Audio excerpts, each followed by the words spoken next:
Hi, Amber here. And today I want to talk about, is it hard to day trade? We're going to talk about day trading versus swing trading versus long-term trading or investing. Let's talk about the time frame. You know, the charts look the same whether you're day trading or you're investing, right? Let me show you. You can't really tell at first glance the difference between a daily chart and a 5-minute chart, can you? So the price kind of wiggles around and then it moves, and then it moves up, changes direction. And on this one, it wiggles around, it goes down first, and then it comes up. They look kind of the same, don't they? So let me show you really which one is which. This one over here is the ES E-mini futures contract at 5 minutes, and you can see the times down here. And this one is the same ES E-mini, the daily, and here you have dates down here. So if the charts look the same, let's talk about how trading them is different. One of the big differences is the amount of stress involved. You know, day traders have to make instant decisions. They've got more stress. They got to react right now, and they have to decide what to do right this second. If you're a swing trader, meaning, every couple days, every couple weeks you make a trade, you're going to enter or exit trades once a day or less, maybe every couple days, maybe every couple weeks, You can take your time to make a decision. You can analyze things and say, oh, I'm going to enter on market open tomorrow morning or on market close today. If you're an investor, you might enter the market once in a lifetime, once every couple of years. So it's a much longer time frame. They look for value, and they often only go long. They will only buy a stock because they like the fundamentals behind that stock and they think that company's going to grow. Another difference is the technical analysis versus fundamental analysis. And what does technical analysis mean? It's indicators like Bollinger Bands or RSI or moving averages. And fundamental is more the information about the companies behind or the commodity or the weather behind your investment. Day traders are going to use a lot of basic technical trading. They're going to use things like Bollinger Bands or MACD or RSI, moving averages, Fibonacci numbers, things like that. They're also going to pay a lot of attention to news, so report releases like unemployment or the oil report or the FOMC announcements, because those move the markets a lot on a daily basis. If you're trading for a longer term, they really don't have that much effect because of the length of time you're in a trade, and the amount of profit you're looking for is going to be much larger. Day traders are going to pay a lot of attention to volume. Typically, for example, on the ES E-mini, there's a lot of volume in the morning, kind of drops off in the middle of the day, and it might get more volume again in the afternoon. And day traders usually want to trade when there is a fair amount of volume so that the market can actually move.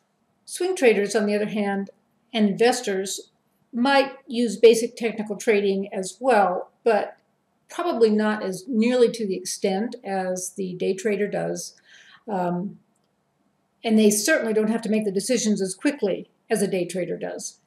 They also like to look extensively at fundamentals, price-earning ratio for stocks they might want to buy, what's Google doing and what's their outlook for the future.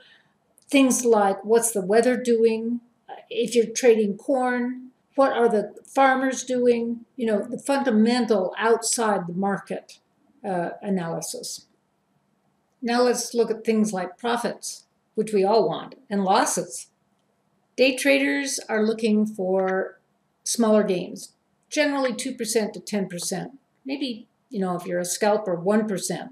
Slippage and commissions loom large when you're taking such small profits. If you're looking for a 4-tick ES profit and you have 2 ticks of slippage on the entry and 2 ticks of slippage on the exit, you're going to end up with 0 profit. So slippage is a big problem for day traders, and they have to really pay attention to it. And commissions, again, take a much larger percentage of their profits than they do for longer-term traders.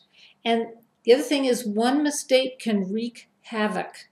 If you get in at the wrong time and you haven't paid attention to the fact that the FOMC announcement's coming out like right now and it goes the wrong direction, you can lose quite a lot more than you were planning to get on a profit on a trade. Swing traders and investors, on the other hand, are looking for larger gains, 10% and up, way up. If you're going to stay in a trade for a few days, a few months, you're looking for a lot more of a profit, and therefore slippage and commissions are just noise. If you're looking for a 100-point profit and you get a 2-tick slip on the entry and the exit, you don't even notice it. It's just down in the noise level. Now let's talk about daily profit. You know, day traders want to make a living. They want to be profitable almost every day.